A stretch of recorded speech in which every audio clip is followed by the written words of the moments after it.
Ibu akan menjelaskan materi tentang enzim, yaitu pengertiannya, strukturnya, terus cara kerjanya, klasifikasi, dan faktor yang mempengaruhi kerja enzim.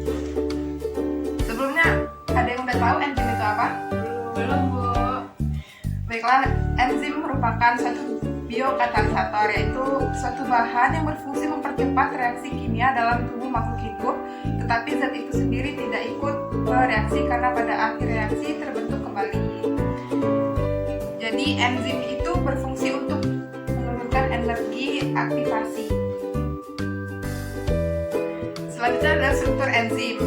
Struktur enzim atau holoenzim tersusun atas bagian protein dan bukan protein. Bagian protein disebut juga apoenzim dan bagian non-protein disebut dengan kofaktor. Kofaktor dapat berupa ion logam, yaitu seperti Cu, Mg, K, Fe, dan Na. Enzim yang merupakan organik misalkan vitamin B. Yang selanjutnya yaitu tentang sifat enzim. Sebagai suatu bahan yang penting dalam metabolisme, enzim memiliki sifat-sifat, yaitu kerja enzim bersifat spesifik atau khusus. Artinya suatu enzim hanya dapat bekerja pada satu substrat. Terus yang selanjutnya enzim bekerja pada suhu tertentu. Enzim juga bekerja pada derajat keasaman atau pH tertentu. Kerja enzim dapat dibolak-balik, artinya selain dapat memecah substrat, juga dapat membentuk substrat dari penyusunnya.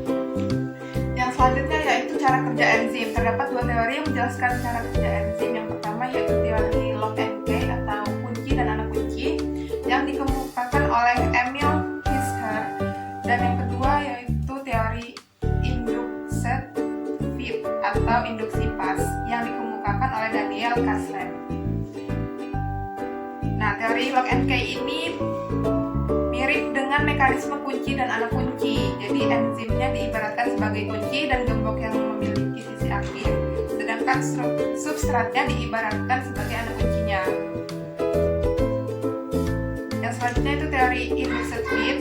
Berdasarkan teori ini, enzim melakukan penyesuaian bentuk untuk berikatan dengan substratnya. Tujuannya untuk meningkatkan kecocokan dengan substrat dan membuat ikatan enzim substrat lebih reaktif. Yang selanjutnya itu klasifikasi enzim. Terdapat 6 kelas, yaitu kelas oksidoreduktase, kelas transferase, kelas hidrolase, yang keempat kelas liase, yang kelima isomerase, dan yang terakhir itu ligase. Kelas yang selanjutnya itu kelas hidrolase, enzim yang mengkatalisis reaksi-reaksi hidrolisis. Contohnya esterase atau enzim yang memecah ikatan ester dengan cara hidrolisis.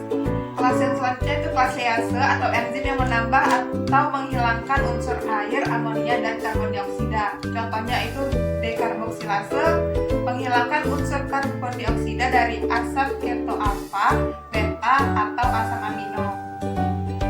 Yang selanjutnya yaitu kelas isomerase, mengkatalisis berbagai reaksi isomerasi, antara lain isomerisasi L menjadi D, reaksi mutasi atau perpindahan posisi suatu gugus, dan lain-lainnya. Yang selanjutnya yaitu kelas ligase, mengkatalisis reaksi di mana dua gugus kimia disatukan atau diikatkan atau ligasi dengan menggunakan energi yang berasal dari ATP. Baiklah, sampai sini ada yang mau ditanyakan? Enggak, Bu. Jelas, Bu. Baik, materi yang selanjutnya yaitu faktor yang mempengaruhi kerja enzim. Faktor tersebut erat kaitannya dengan sifat enzim sebagai protein, yaitu suhu, derajat keasaman atau pH, hasil akhir produk, konsentrasi enzim dan substrat. Yang terakhir itu zat penghambat. Yang pertama yaitu suhu. Enzim terbuat dari protein sehingga enzim dipengaruhi oleh suhu. Pada suhu optimal, tumbukan antara enzim dan substrat terjadi pada kecepatan yang paling tinggi. Pada suhu jauh di atas suhu optimal menyebabkan enzim terdenaturasi atau mengubah bentuk, struktur, dan fungsinya. Pada suhu jauh di bawah suhu optimal, misalnya pada 0 derajat Celcius, enzim tidak aktif atau tidak rusak. pada manusia bekerja optimal pada 35-40 derajat Celcius. Sebagian besar enzim tidak aktif pada suhu pemanasan kurang lebih 60 derajat Celcius. Adapun bakteri yang hidup di air panas memiliki enzim yang bekerja optimal pada 70 derajat Celcius. Yang selanjutnya itu derajat keasaman pH. Seperti protein, enzim juga bekerja dipengaruhi oleh derajat keasaman lingkungan. Derajat keasaman optimal bagi kerja enzim umumnya mendekati pH netral sehingga 6-8. Di luar rentang tersebut, kerja enzim dapat terganggu bahkan dapat terdenaturasi. Yang terakhir yaitu hasil akhir atau produk. Jika sel menghasilkan produk lebih banyak daripada yang dibutuhkan, produk yang berlebih tersebut dapat menghambat kerja enzim. Hal ini dengan feedback inhibitor. Jika produk yang berlebih habis digunakan, kerja enzim akan kembali normal. Yang selanjutnya itu konsentrasi enzim. Pada reaksi dengan konsentrasi enzim yang jauh lebih sedikit daripada substrat, penambahan enzim akan meningkatkan laju reaksi. Peningkatan laju reaksi ini terjadi secara linear, akan tetapi jika konsentrasi enzim dan substrat sudah seimbang, laju reaksi akan relatif konstan.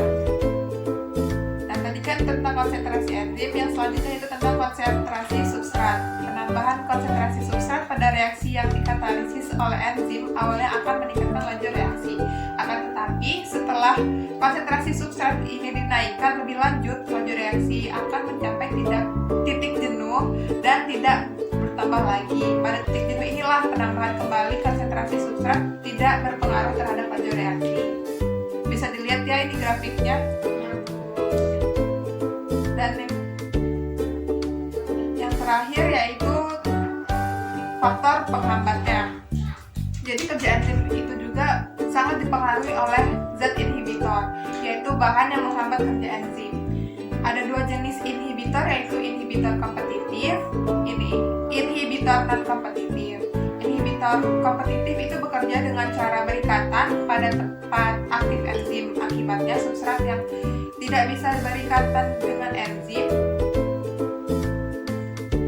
Dan yang terakhir yaitu inhibitor non-kompetitif, tidak berikatan dengan tempat aktif, tetapi menyebabkan perubahan pada tempat aktif. Akibatnya substrat tidak bisa berikatan dengan enzim.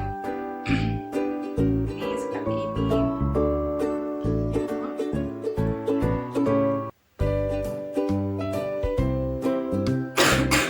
Baiklah, karena materinya sudah habis, apakah ada yang ingin ditanyakan? Tidak ada, Bu. Baiklah, kalau tidak ada, itu saja yang akan bertanya. Apakah yang membedakan penghambatan kompetitif dengan penghambatan bukan kompetitif? Apakah ada yang tahu? Saya, Bu. Baik, silakan Cahya. Perbedaannya yaitu kompetitif bekerja dengan cara berkaitan pada tempat aktif enzim, sedangkan non-kompetitif tidak berkaitan langsung. Itu, Bu, jawabannya. Baik, terima kasih ya Cahya. Jawabannya sangat bagus. Dapat dilihat di sini ya. Dapat dilihat dari gambar ini. Baiklah anak-anak, karena materinya sudah habis, di sini Ibu akan memberikan tugas pada kalian, yaitu mencatat materi yang tadi. Nanti akan Ibu berikan waktu untuk mengerjakannya. Dan Ibu juga akan memberikan beberapa lembar soal. Nanti kalian akan mengerjakannya dan dikumpul besok. Baik, Bu.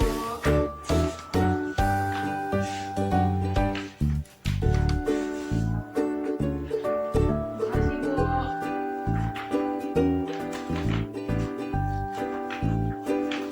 Baiklah, untuk mencatat materinya Ibu akan memberikan waktu 30 menit dari sekarang ya. Baik, Bu.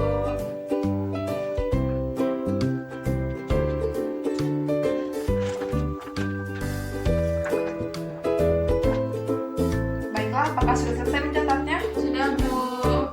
Boleh dikumpulkan sekarang ya catatannya. Ya, Bu.